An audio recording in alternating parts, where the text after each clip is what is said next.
अहो करण उठा ना लवकर. अहो आज माझं वट सावित्रीचा व्रत आहे. नाही होते का? अरे देवा, तिची वट सावित्रीची पूजा आहे. साडी द्यायचीच विसरलो. बाळा इकडे ये. काय हो, काय झालं? अरे मी तुझ्यासाठी काहीतरी आणलं. काय आणलंय? 2 मिनिटं थांब.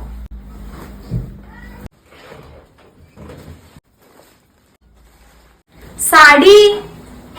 खरंच थँक्यू, तुम्ही साडी घेऊन आले. बरं मी नंतर तयार होते, पहिले घरातले काम आवडते. ठीक आहे, तुम्ही आंघोळ करून घ्या. मम्मींचं आई ग. काय काय झालं तुला?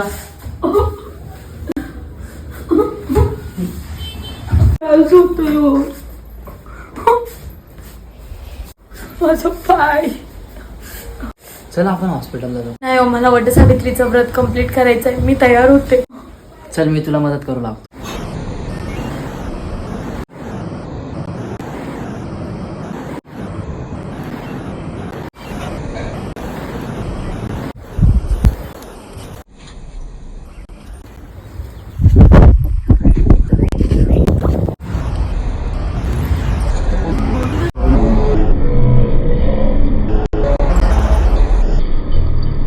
आज तुमच्यामुळे माझं वट सावित्रीचं व्रत कम्प्लीट झालं.